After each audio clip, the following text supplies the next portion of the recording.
மாடு பிடிப்போம், நாடு ஆள்வோம். அழகாபுரி ஊர் மக்கள் ஒரே மகிழ்ச்சியாக இருந்தனர்.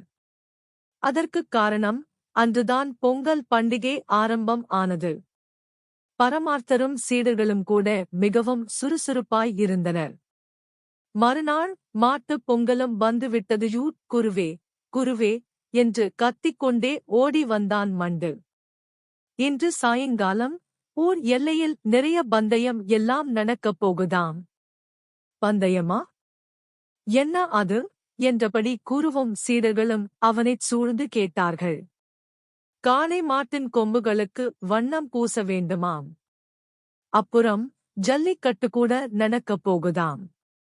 வெற்றி பெறுபவர்களுக்கு பல கிராமங்களைத் தரப்போகிறாராம் நம் அரசர் என்று சொன்னான் மண்டு. இதைக் கேட்டதும் பரமார்த்தரின் மூளை தீவிரமாக வேலை செய்தது. சீடர்களே, எப்படியாவது இந்த பந்தயத்தில் நாம் ஜெயித்துவிட்டால் நான் பல ஊர்களுக்கு தலைவன் ஆகிவிடுவேன். உங்களுக்கும் பதவி கிடைக்கும். அப்புறம் நமக்கு எந்த துன்பமும் இல்லை. குருவின் திட்டத்தைக் கேட்ட சீடர்கள் மகிழ்ச்சியால் எகிரி எகிரி குதித்தனர்.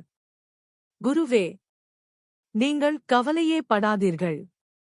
எப்படியும் நாங்கள் வெற்றி பெற்றுக் காட்டுகிறோம் என்று முட்டாள் சொன்னான். நம் குரு மட்டும் எப்படியாவது ராஜா ஆகிவிட்டால் மகிழ்ச்சியாக இருக்கலாமே. விதம் விதமான குதிரைகள் பூட்டிய தேரில் ஜம்மென்று ஊர்வலம் வரலாம் என்று கனவு கண்டான் மூடன். அது மட்டுமா? தெருவில் போனால் எல்லோரும் நம் காலில் விழுந்து விழுந்து கும்பிடுவார்களே என்று சிரித்தான் மட்டியூர். ஆமாம், ஆமாம். எனக்கும் கூட இலவசமாக நிறைய சுருட்டுகள் கிடைக்கும். பணத்துக்கு பதில் சுருட்டையே வரியாகக் கட்டச் சொல்ல வேண்டும் என்றார் பரமார்த்தர்.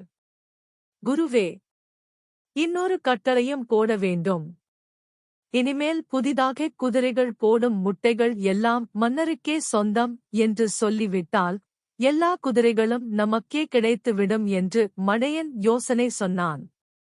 சீடர்களே, அற்புதமான யோசனைகள். அருமையான எதிர்காலம். வெற்றி நமக்கே. விடாதீர்கள். ஓடுங்கள் என்று ஆவேசமாய் கூச்சலிட்டார் பரமார்த்தார். குருவுக்கு ஜே என்றபடி எல்லோரும் ஜல்லிக்கட்டு நடக்கும் இடத்தை நோக்கி புறப்பட்டார்கள். ஒரு வீதியில் குருவும் சீடர்களும் எதிர்பாராத நிகழ்ச்சி நடந்தது.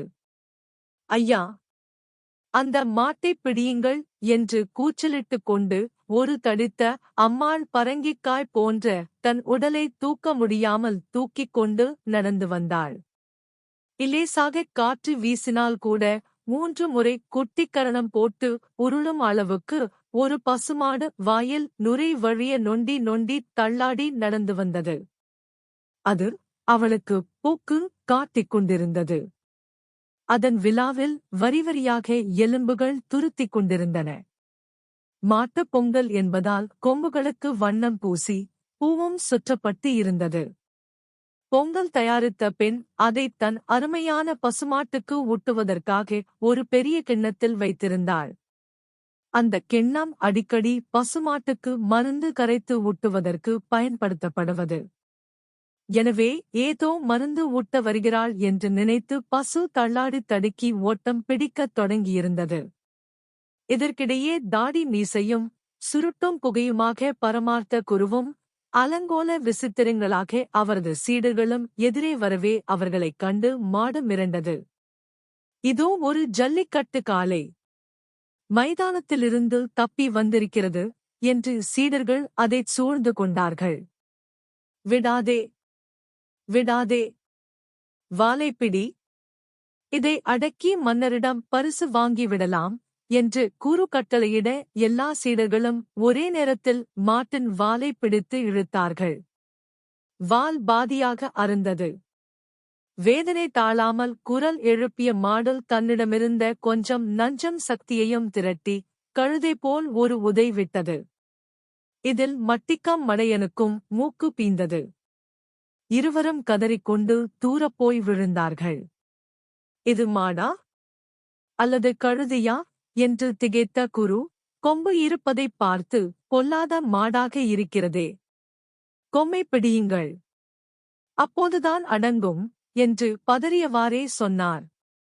முட்டாளும் மூடனும் மண்டுவும் மாட்டின் மீது போய் விழுந்தார்கள். இவர்கள் பாய்ந்த வேகத்தில் 2 கொம்புகளும் பீந்து கையோடு வந்து விட்டன. பசு கால்களை விரித்து படுத்தே விட்டது. மாடு அடங்கி விட்டது.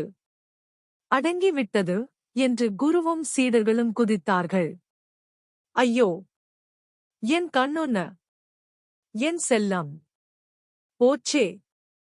தினமும் 4 படி பால் கறக்கும் அருமை பசுவைக் கொன்று விட்டீர்களே! என்று குண்டு கிழவி கண்ணீர் விட்டு ஒப்பாரி வைக்கத் தொடங்கிவிட்டாள். கவலைப்படாதே பாட்டி.